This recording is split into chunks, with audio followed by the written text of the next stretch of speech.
My project is about the Uganda Martyrs with the title Solidarity of Christians in Uganda. Uganda Martyrs were burnt alive from Namugongo shrines by Mwanga, who was the chief executor. He was following the commands of King Mwanga II. If you want to know all the information about the Uganda Martyrs, watch this video.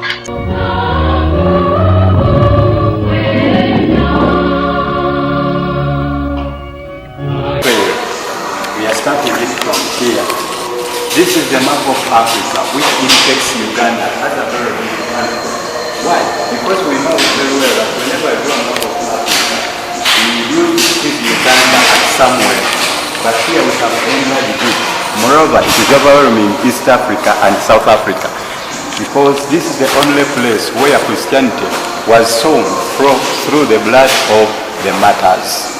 Again, on this stone which portrait, there is a writing which says that a righteous man will be a blessing forever. Then the memory of the righteous will be a blessing. We get those scriptures from Psalms 112 verse 6 and Proverbs chapter 10 verse 7. And it indicated that this stone was holiness of Francis on 28th of November 2020.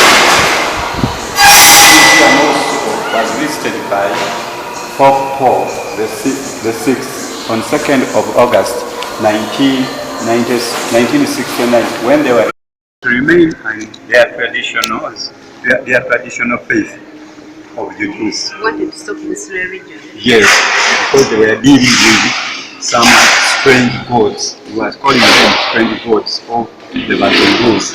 So later on, to caution them, gave them several warnings, but they insisted on their faith. It is said that one time the king had gone for some fishing. So when he was in the lake, he lost his gun there. Coming back, he tried to ask these people to consult the traditionals in the palace. They alleged it that these people who are worshipping this god are the ones who made this problem to happen, the Kabakazi gun to get lost. So immediately that time, the king declared a decree of persecuting and killing of these people. So that was the immediate cause? Yes, it was an immediate cause. When these people refused to consult their gods? Yes. So later on, he commanded Mukajanga to do the work. So Mukajanga was the chief executioner of these people.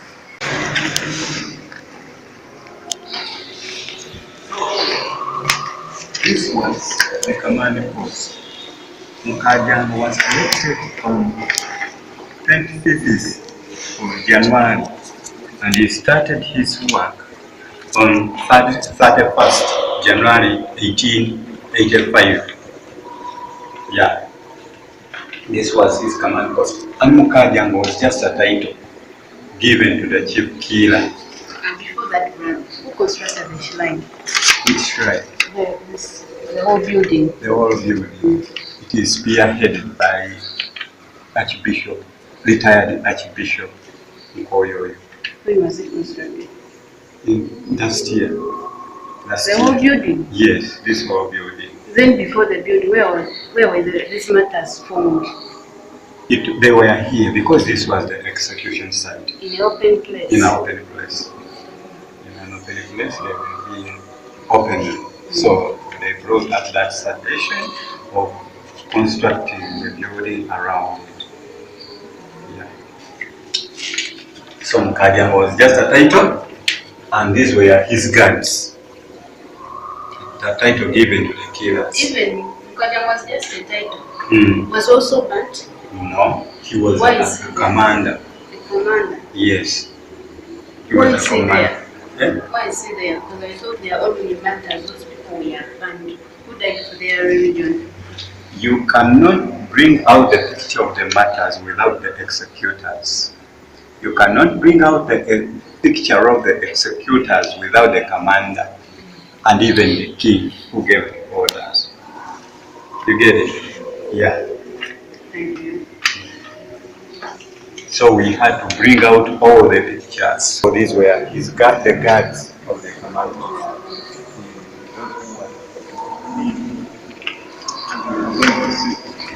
Now here, we are seeing these people preparing themselves by sharpening their killing tools here. And then here, we can see these people because they were they were arrested. They used to arrest them from different places. But when they were bringing them, when they were on their way, some of them were yoked and they could get tired on the way. So some of them, they failed to walk because of that much pain and they were dragged. Reaching here, they could reach here when even the flesh of their back was off. So Mukadya could ask this soldier in Uganda, bazze batya? Nti bazze na mugongo. And he could see when they couldn't even walk. They could not walk at that time because they were so much wounded. Yeah, you get it? So he wanted them live? Yes, he wanted them live. Yes. So here, that's why this place is called Namugongo. Because it is driven from the word Mugongo. Back is Mugongo. Have you recorded that? That name. The person of Namugongo. Yes. Because he could ask, Mukadya could ask that how have they reached here in Uganda? Bazze batya, bazze na mugongo. That's where we get that name, Namugongo. Yeah. This was the prison. This was the prison. They spent here a period of a week without eating, without drinking. The kind of imprisonment was like this. They could post their legs in wooden stocks like this and remain tied for a week without eating, without drinking. And it is said that some of them died here in the prison. The instance of imprisoning that means they were not bound in the same day they broke them. Yeah. They spent here a week. In that, if somebody changes his mind and denounces Christianity, may be free. Yeah.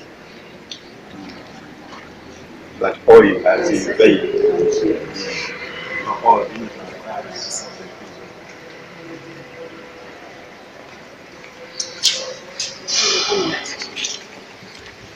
yeah, here we see these people. He started picking one by one from the prison and castrate them here.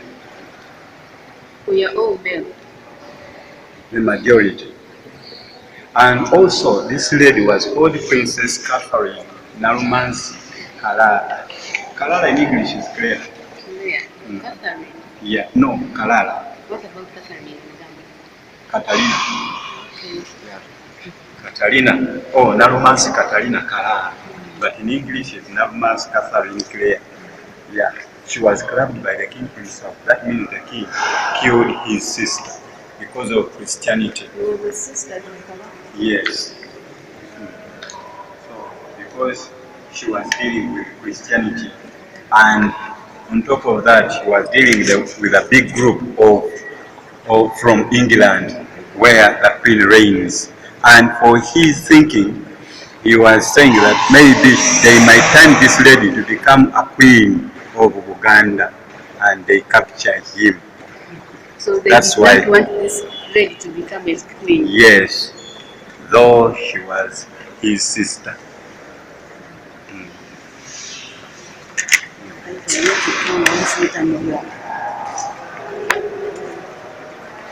Some were dismembered here, some were speared, some were clubbed, some were hanged, as you see.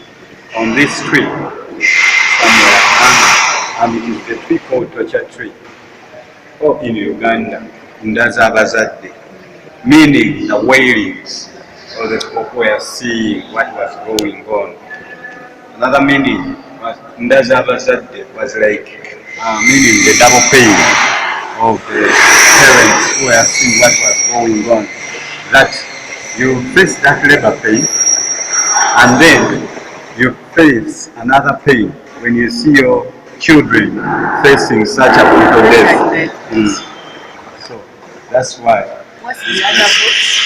That box, that was the first tree where they could hang these civilians. Abakopi. Abakopi. For you call it abakopi, but in a wrong term, it is supposed to be called abakopi. Whatever we are doing, tukola abatali balangira, bakola ebintu byabwe nga bakopa abalangira. Yeah, that is the logic in that word. Bakola ebyabwe nga bakopa abalangira. We are copying the royals. Thank you. So that's the tree where they hang. Those many commoners. Yeah. That means the royals were pulled from different prisons. No, here. But no, not here. In the same place. Let me say different categories. They were separated from the servants. Let me make it clear. This log in the box. Before they made this site to be an execution site for the relatives, that was the tree where they could hang the civilians. But when they say that this site is no longer the execution site for the commoners or the civilians, so they transferred the killing from that tree to this tree, because they couldn't mix the blood of the civilians with the blood of the notables. You understand? So that's why they transferred the killing from that tree to this tree.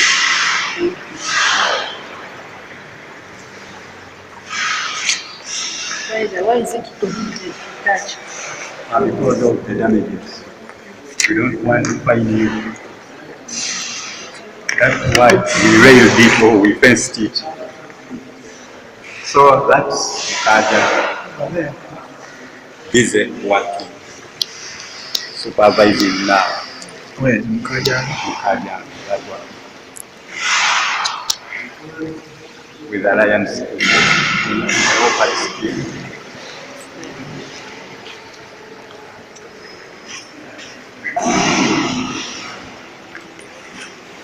This was the burning place. This was the burning place where they could bring those who were dead and those who were still alive were wrapped in these reedy pots and burned them here. Also, Mukajanga is there. Yes. See that Christianity is smashed away. There are those remains of these people are there. We preserve them with this, but these are not remaining. But if they are not committed, Yes. why? This is to demonstrate what was happening, what was going on. That means the remains are not there. We shall see.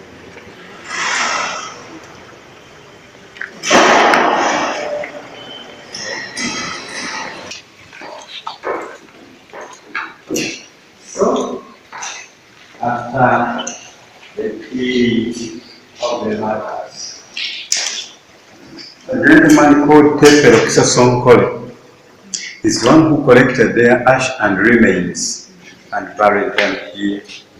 This is the mass grave of the 25 martyrs. 13 were Anglicans and 12 were Catholics. All their remains, yes, all their remains are in this grave. And those are their names. The martyrdom started on the 31st January 1885 and ended on 3rd June 18 86. So when they were working, Mukajanga ordered his soldier to dig a spring well down there where they could get water for washing their clothes and absorbing themselves. So after the killing, he went on that spring well and washed off the sin of killing. And he said that, though you think that I'm the one who killed you, but I was on orders. So your king is the one who killed you. That means at the end he regretted. Yes, he repented. Later on, he repented and was baptized, and he was named to Daniel. His surname was called Mubiru. Daniel. Mubiru Daniel. He died as anybody else. Yeah, he was not executed. He was not imprisoned. Nothing happened to him. He died as anybody. But as if at the end he betrayed his character. No, he didn't. But he was baptized, yes. He was baptized, but like anybody else. In a Christian way. Yeah, in a Christian way, because this king was exiled. He was no longer there. After exiling Kabaka Mwanga, he was baptized. Yes. And also it is said that Kabaka Mwanga was baptized in, because also him, it is said that he repented in Seychelles, and then he was baptized also. Yeah. In the islands of Seychelles at the St. Andrew's Church in Seychelles. So he died there, then they brought back his remains. Yeah, so then after 49 years passed, they constructed this church. Then after 43 years passed, they constructed the other Catholic church. Where Lord Rwanga died. As you've been saying, you've been asking about why others were killed in different places. So, this was the main execution site, as I've been telling you. This was the main execution site, and when they were bringing them, some could not bear with the situation which was going on. As you've seen, some of them were dragged, but others couldn't. Like Bali Kudembe. Reaching at that place, that market in central Nachibuko, they dismembered him at that place. So, because there was a lot of pain. And Mark Kakumba, Noah Serwanga, Joseph Lugalama, for them, they were arrested at Makai's home. Makai's home was located at Busega, where Martyrs Church is now planted. So they executed them at that place. So they didn't bring them here. But the real martyr trail started at Munyonyo up to this place. But when they were bringing them, some could get tired, as I've been telling you, up to here, and some could be dragged, as you've seen. But reaching at Charles, that place at Charwajala, one of the chief, called Senkole, because he had some grudges with Charles Mwanga, because all of them were chiefs. There's this question. Does the church know the family members of those victims? Like the Catholic and the Protestant church, does it know the family members? Oh, the martyrs. Some are known. Do you help them? Do you help them? All of these people benefit? Now it has been just recognized, because, and in Uganda, the majority knows these people as criminals. They know them as criminals, and they were killed not because they were doing a very good thing before the king, but they had rebelled against the king. That means most of Uganda supported the action. Now, let me bring you this scenario of bringing these people in the courts. Some were captured, some were in captives, even though they were working in the palace, but they were working as captives. Because they were already criminals. No, Buganda kingdom used to fight against other kingdoms, not even kingdoms, places, to enlarge their territories. So, to show that we have won the battle, they had to bring those people to Kabaka. Reaching in the palace, this king could change their names. He could give them these petty names like Ebana Bachintu, Uza Baya, whatever, as you see. Chibuka, Chipa Munyanya, Chipa, Chipa, those are the names. They were not overland, but some were in captives. So that's why some are not known very well, and even other families are not known. But like there is Mwanga II. Mwanga II was related to Mukajanga by blood pact. You get that? Mukago. Yeah, because of that. Some like Charles Mwanga was a chief in the court, in the Kabaka's court. Bari Kudembe was a chief in the Kabaka's court. Andrew Kagwa, he was just harmist. So when it came to the time of killing these people, they couldn't be considered much as to find out where they come from. They were not concerned. They were not concerned. But now, when we are still on our research, if we can find some other families of these people, family members. But Kalori Lwanga was born in Masaka, Kalungu, the place called Chikukumbi, Kalungu. And in Mwanga II with Mukajanga, they were born at Buyonga, Busiro, Wakiso district. So, and others, Lugalama was born in Balala. What if you find them? Are you willing to help them?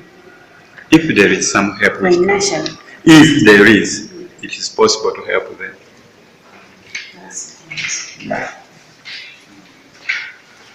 I think we can try if I can answer some questions. Why is it called shrines? Because they buried these people. The place where they used to bury like priesthood people is called shrines. Masiro. For us, we know shrines Masabo. Yeah, and it is because they used to put there all of the pantheons. Yeah. Then there's this question. How should Ugandans honor Uganda Martyrs? They honor them because these are the people who brought light. Like how? Because in Uganda, I think we honor these people only one day, that is that June. Do you think it's the right way? Not only that, because they honor them so much. Not only that, on that day, 3rd June, because when you find somebody, they name their church, like one of the matter, they say, this is just our church is called Church Saint Charles Mwanga. Our church is called Saint Denis Sebugwao. Our church, they honor them. Do you think it's enough? On another side, when we talk about these matters, because for them they fought their journey, they fought their role, they fought for their roles. So we have two types of honoring them: by worshiping them, or and if you worship them, I think the public may think you are worshiping dead people. That's what we don't want to bring out. We don't want to say that we should worship these people, because for them they were carnal people like you. They surrendered in their lives. They surrendered in their lives because for us, like as Jesus did. They surrendered. Jesus also surrendered in his life to save us. So when they surrendered in their lives to bring light in the country or in the kingdom. Do you think it's right to make Uganda Martyrs Day a public holiday? Yeah, it is right. Why? Because for us, these are very good. These were good people. They did a very good thing. Like as you see, like let's say, Amin Dada on that day when he died. But it is not considered. It is not considered because what he did was just carnal things. But these people are supposed to be remembered in a special way. So it's right. It's right to But then there's another question. Most people move long distances. What's the importance of moving long distances? And for these people to show their humility together with big matters. They are showing. These people they gain from it. Some of them they gain because they give in their lives. They want to see what happened to these people. They want to see the very place where these people were killed, and even to renew their faith. Yeah, we used to see people coming.